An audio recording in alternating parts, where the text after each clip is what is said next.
qui ont réuni autour de ma personne, autour du ministre de l'Intérieur, les acteurs politiques et les membres de la société civile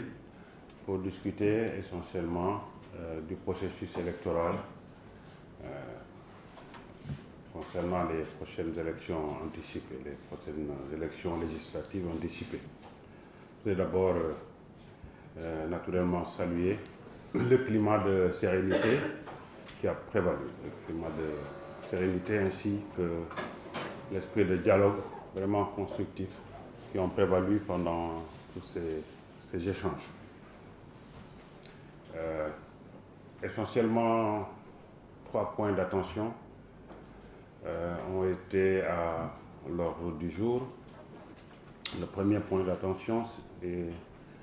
relatif à l'allongement de la durée du dépôt des listes. Le deuxième point d'attention était relatif au casier judiciaire.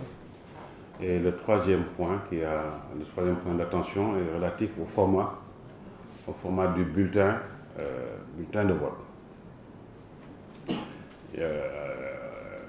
Je peux retenir d'emblée qu'il y a un consensus sur la nécessité d'allonger très légèrement la durée de dépôt des listes. Nous allons y travailler parce qu'il y a un impact technique. Il y aura un impact technique sur l'impression des bulletins. Si vous allongez la durée du dépôt, ça veut dire que vous commencez, vous sortez les listes définitives après. Ça veut dire que vous ne pouvez commencer l'impression qu'après. Donc ce sont des questions techniques sur lesquelles nous allons travailler cet après-midi pour voir, en examiner la faisabilité. Mais nous ferons tout pour vraiment apporter des réponses claires sur cette question. Alors sur la question du bulletin et du casier judiciaire, cela relève du pouvoir réglementaire. Nous allons en rendre compte à nos autorités gouvernementales, le Premier ministre et le Président de la République, qui vont apprécier de la réponse à apporter à ces préoccupations-là. Et je pense que dans cet après-midi, en fin d'après-midi, nous devrons, certainement par voie de communiqué, avoir une position claire sur ces questions. Donc au total, vraiment, retenez 3 choses assez intéressantes. C'est la durée, l'allongement du délai, c'était le bulletin et c'était la question du casier judiciaire. Il semble qu'il y a des difficultés dessus. Donc au total, maintenant, il faut retenir vraiment d'autres points positifs. C'est la décision prise ici d'instaurer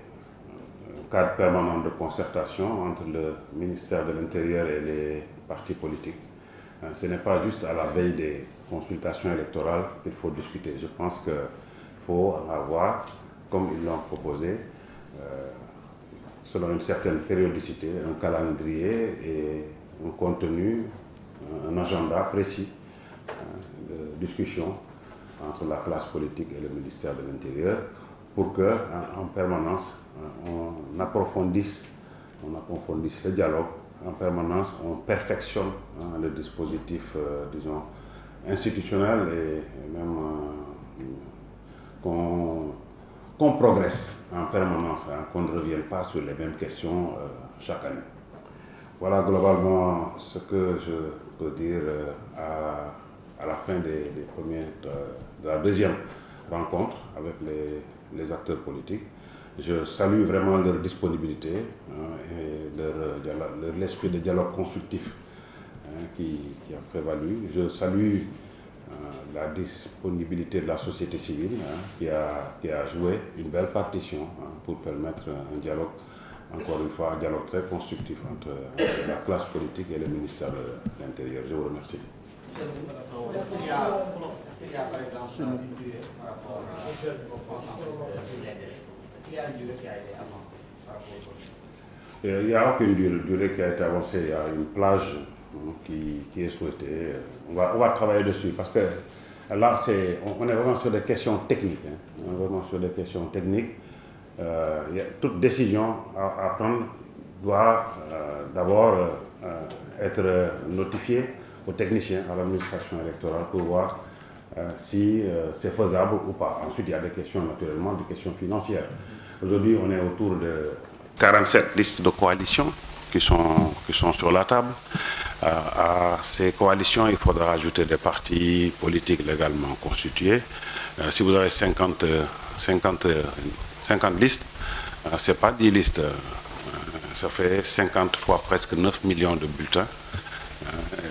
À 30 francs le bulletin. Vous voyez que ça coûte extrêmement cher. Il n'y a pas de décision neutre. Voilà.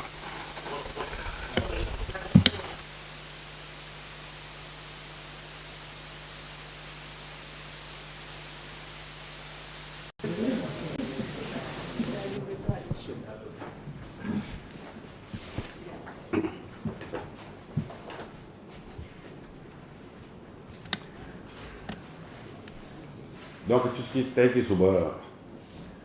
parti politique coalition politique yi dañu ànd ak société civile ñoo toog ak man ministère de l'intérieur ak suma technicien yi pour waxtaanee processus électoral bi waajtaayu élection anticipée yi mooy élection yi ñu gàttandu yi ñuy waaj pour le mois de 17 novembre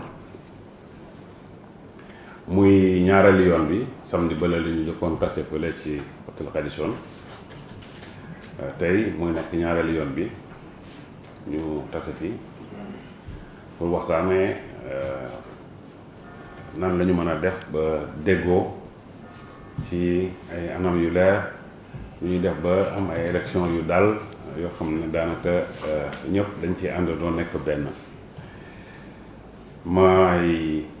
am mbégte lool ci waxtaan bi niñ ko tërale tey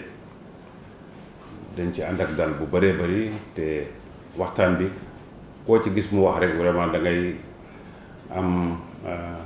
mbégte ci li ma lay indil daf lay indil dara ne la lii laa gis ne mën nañ ko gën a joyanti ba mu gën a baax mu nekk loo xam ne loolu dafa war a sax fi waruñu toog fu ñu daje rek ay xëccante ay xiiroog ŋaayoo ci ay acteurs politiques ñi jëm benn la ñëpp yaakaar na ne lu baax la ñu bëggal réew mi donc bu ñu ciy waxtaan dañuy waxtaan ak dal ànd ak worma ànd ak li ñuy wax esprit constructif te tey loolu laa fi gis ma leen ciy gërëm ñoom ñëpp di ci gërëm société civile bi. ñetti poñ daanaka moom la ñu waxtaane bi ci jëkk mooy dañu seetlu ne ñu ci bëre dañu gis ne diir bi ñu leen may muy diggante samedi ak dimanche pour ñu déposer seeni liste dafa gàtt ñu doon ñaan ci ñu jéem a seet nan lañ ko mën a yokkale tuuti bu dee ñaari fan wala lu ko ëpp tuuti ñu teg ko ci ba ñu mën leen may xëy na lu leen li ñu motalagul ñu mën a mottali ko seen kayit yi notamment casier judiciaire bi. ñaareelu poñ bi moo doon casier judiciaire bi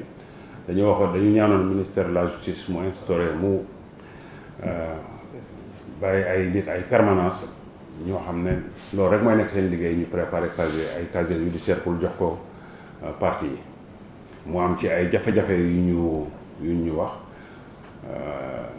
jottali nañu ko dinañ delluwaat au niveau des parquets au niveau du ministère de la justice pour xool nu ñu mën a def ba mën leen ko yombalal. ñetteelu poñ bi mu noon ci format wu bulletin bi parce que boo gisee nit ñi dañu coalition yi dañoo yokk tey daanaka ñu ngi ci juróom fukk coalition de parti ak parti politique yoo xam ne déjà déposé nañu ay seen notifié nañu dañu bëgg a participer déposé guñ ñoom ñëpp mais dañoo notifié yëgle nañu daal bëgg nañoo bokk ñooñu ñëpp bu ñu bëggee bokk defal leen ay bulletins dana laaj alal bu bëri dana laaj diir bu bëri loolu donc ay questions techniques la yoo xam ne il faut que ñu dellu ci techniciens yi pour ñu xool ñu jàngat ko ba xam lan lañ ci mën ak lan lañ ci mënul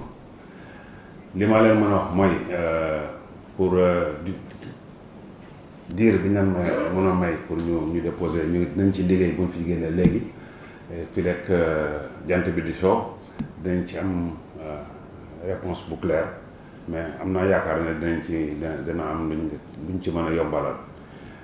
li ci des nag muy format bulletin bi muy casier judiciaire bi dinañ ko yeggee suñu kilifa yi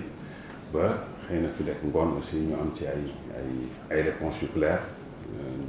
xool ndax mën nañ ko def wala mën nañ koo def li ma mën a jàpp daal mooy tey décidé nañu daanaka dañuy bàyyi di xaar ay élections ñu naan kaa ñu waxtaan ak ministère de l'intérieur wala dañuy wut benn calendrier boo xam ne day koy tëral nga xam ne dafa am diir boo xam ne saa yu jotee xamaguma noonu la xëy na ñetti weer yu nekk la xëy na ñaari yoon la ci at wi waaye dañ toog ak classe politique bi ñu waxtaanee en général sunu diggante ak ni ñuy doxalee le dialogue politique ba nga xam ne dafay permanent toujours dañuy waxtaan parce que ñun ñëpp vraiment fi ñuy jublu benn la mooy gën a ñoŋal